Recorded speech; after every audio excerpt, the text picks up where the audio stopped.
Hello tout le monde, on se retrouve dans une nouvelle vidéo et aujourd'hui on va parler des langues. Pas la langue... T'as compris quoi? J'ai trop chaud, j'ai éteint le ventilo pour vous faire la vidéo mais alors là je crève de chaud. Je sais pas combien il fait dans l'appart mais il fait super lourd là, même dehors je pense on doit être pas loin des 30 hein. Bah 29 voilà, 29. Donc dans l'appart on doit pas être très loin parce que là je viens de dehors et j'ai pas senti une extrême fraîcheur en rentrant clairement. Du coup je vous ai demandé sur Insta de m'envoyer vos meilleures techniques pour apprendre une langue rapidement. Personnellement je me suis concentrée sur l'anglais, vous allez voir. Et c'est des astuces qui sont pour toutes les langues quoi. Oh purée, je viens de voir une story où je mangeais un mochi, ça m'a donné trop envie. Bon, il y en a beaucoup qui m'ont parlé de sites particuliers pour apprendre la langue, mais restez connectés parce que je vais vous en parler d'un qui est génial.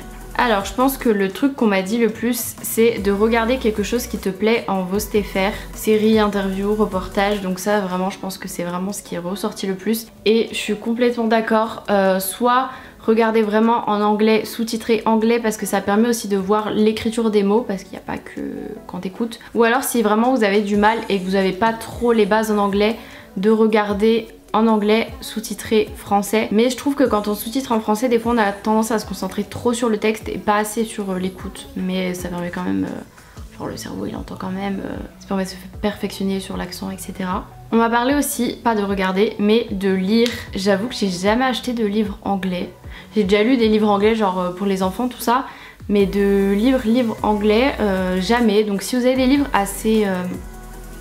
Quoi avec mes cheveux? Si vous avez des livres assez simples, avec du vocabulaire assez simple, parce que par exemple je connais des personnes qui ont lu Harry Potter en anglais, mais je suis pas sûre de connaître le vocabulaire des sorciers in English. Donc voilà, n'hésitez pas à partager vos lectures avec plaisir. Après ce qu'on m'a dit le plus aussi c'est voyager, pratiquer dans un pays, que ce soit un petit voyage d'une semaine ou alors partir plusieurs mois dans un pays. Alors ça c'est sûr c'est génial hein. Moi j'ai déjà fait, je suis déjà partie plusieurs fois en Angleterre et par exemple en Espagne aussi on était parti avec l'école et d'ailleurs au collège aussi je suis partie en Angleterre et on était dans des familles, donc famille anglaise et famille espagnole et bah forcément bah tu parles pas français en fait, tu parles que la langue et bah forcément ça t'aide et de les entendre parler, tu les entends parler aussi avec un vocabulaire assez familier, des expressions, des trucs que t'apprends pas forcément à l'école. À l'école t'apprends pas trop les expressions qu'ils ont, les petits mots, les des mots réduits, enfin voilà quoi, le langage de tous les jours. Essaye d'avoir une personne avec qui tu parles que cette langue,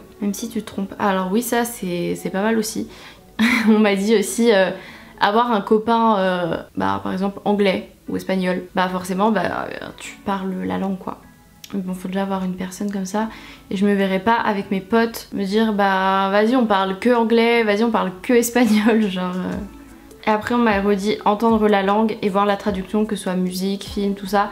Mais ouais, les musiques en anglais, moi j'avoue que des fois je les chante et genre je chante grave en yaourt. Mais vous pouvez très bien regarder les paroles ou même avoir les paroles en anglais mais à l'écrit, pouvoir lire parce que des fois quand t'entends dans la musique, entre l'accent, si ça va un peu trop vite tout ça, tu comprends pas forcément les mots. Et de les voir écrits, moi je sais que ça m'aide beaucoup.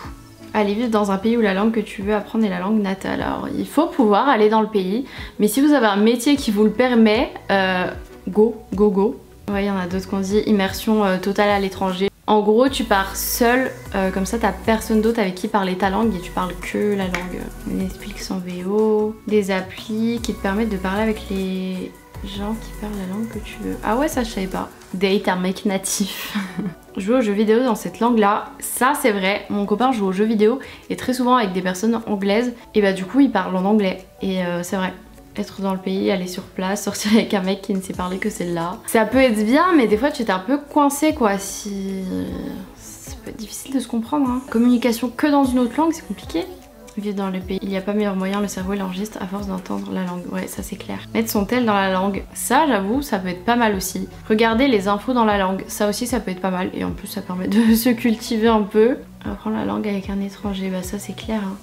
Franchement pour les personnes qui habitent en coloc, si vous avez l'occasion de prendre un ou une coloc genre qui fait ses études en France alors qu'il est anglais, espagnol, je sais pas quoi, c'est génial.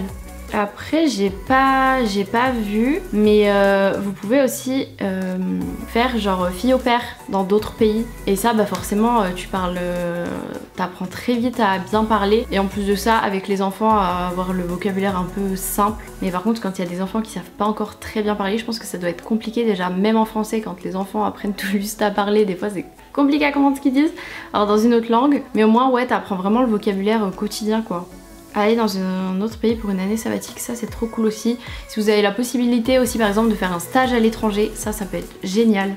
S'y mettre vraiment, ça c'est sûr, parce que je pense qu'il y en a beaucoup qui se disent allez je m'y mets à fond, j'apprends cette langue, et genre tu peux très vite être découragé.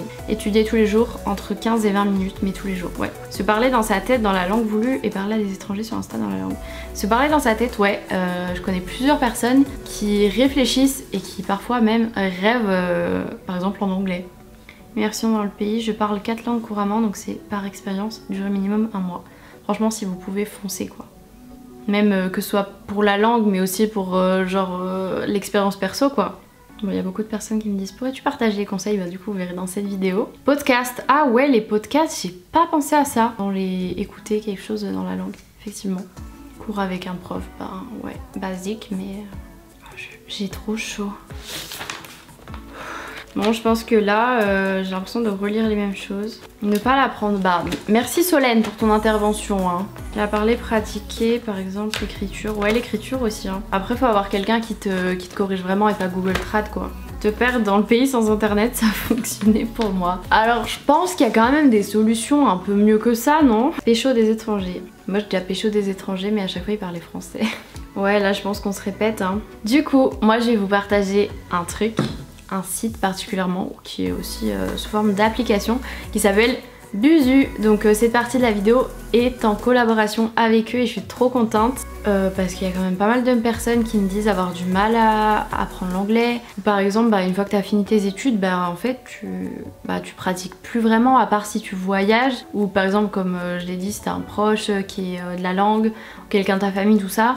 Mais autrement, tu pratiques plus vraiment la langue et je pense qu'on peut être très motivé au début et c'est vite se décourager. Donc, Buzu, ce que vous pouvez faire, c'est mettre un objectif en place en fait. Vous pouvez choisir le niveau que vous avez envie d'atteindre, A1, B1, A2, B2, enfin tout ça. Vous pouvez choisir aussi votre nombre de minutes que vous voulez faire par jour par exemple. Si vous avez du temps tous les jours, par exemple, moi j'ai mis 10 minutes tous les jours. C'est facile de trouver 10 minutes clairement dans une journée où tu peux faire ça. Comme je l'ai dit, tu peux faire soit sur ordinateur, soit sur l'application sur le téléphone. Vous allez avoir un plan d'études avec tous les cours. Ça va vous aider à rester motivé. Comme je vous l'ai dit, c'est rapide. Si vous faites 10 minutes par jour, clairement tout le monde peut trouver 10 minutes dans sa journée. Plutôt que de traîner 10 minutes sur Insta, sur TikTok, sur Twitter, tout ce que vous voulez. Je trouve que c'est ludique. Vous pouvez aussi trouver des natifs donc qui nous corrigent. Par exemple, il y a certains exercices où vous notez la phrase et vous faites corriger par quelqu'un qui parle cette langue. Ou à l'inverse, vous pouvez recevoir des mails en disant machin a besoin de toi. Et hop, vous corrigez, vous expliquez les fautes à la personne. Donc je trouve ça génial parce que quand c'est quelqu'un qui parle vraiment la langue, qui te corrige, c'est un peu plus fiable. Et voilà, comme j'ai dit, ils peuvent nous laisser des commentaires. Donc ça, c'est top. Vous avez pas mal d'outils de formation pour le vocabulaire, la grammaire et pas mal de langues. Donc vous pouvez apprendre sur ma petite liste français, anglais, espagnol, italien, allemand, japonais et il y a plein d'autres langues. Ce que je vais faire, c'est que je vais vous mettre le lien dans la barre d'infos. Je vais vous montrer un petit aperçu. On va faire sur le téléphone, c'est plus simple. Comme ça, je pourrais vous l'afficher à côté. Ah mais ça s'est arrêté l'enregistrement d'écran. Je suis très triste. L'enregistrement d'écran n'a pas marché. Oh yeah, next. Ah, faut l'écrire. Purée. She's going to. La boss. Going to, so. Gonna. Ouais. Tu peux utiliser gonna dans les conversations formelles, dans le message entre amis. Il faut surtout l'éviter dans les situations formelles ou à l'écrit. C'est vrai qu'à l'écrit, tu vois rarement écrit gonna quoi. Gonna. L'expression de la forme informelle. Fastosh. Going to. Got any plans? Bah. Le verbe depart, the fly, la forme du futur approprié. Non, est-ce que je peux mettre Tazi? Pourquoi j'ai voulu mettre un ing alors qu'il y avait déjà will? J'ai pas compris pourquoi j'ai fait ça. Voilà, comme par hasard, ça enregistre celui où je fais des fautes. Comme par hasard. Saisis les mots manquants en utilisant les mots, l'image comme indice. Bon allez, je vous ai montré un petit aperçu de l'appli, mais en tout cas franchement je trouve ça grave bien. Et comme vous voyez, vous pouvez vraiment choisir votre niveau et même les leçons. S'il y a un truc en particulier que vous avez envie d'apprendre, que vous allez partir en voyage, que vous avez envie d'apprendre, je sais pas, les directions, j'en sais rien moi, et ben vous pouvez, et je trouve ça juste génial. Donc voilà, pour rappel, je vous remets bien sûr le lien en barre d'infos. J'espère que cette vidéo vous aura plu. Si vous avez d'autres astuces, franchement n'hésitez pas, parce que moi j'adorais me perfectionner un peu plus, que ce soit en anglais ou en espagnol, parce que c'est les langues que je maîtrise. Les autres langues, je vous avoue que genre l'italien, il y a quelques petits trucs que je peux comprendre, le portugais pareil, mais je sais pas du tout le parler en fait. Je comprends quelques trucs dans la ville parce que j'ai déjà fait des voyages au Portugal et en Italie, mais je peux pas parler quoi. À la limite, je connais comment on dit bonjour, au revoir, merci et voilà quoi, c'est tout. Donc voilà, je fais de très gros bisous, on se retrouve plus tard pour une prochaine vidéo.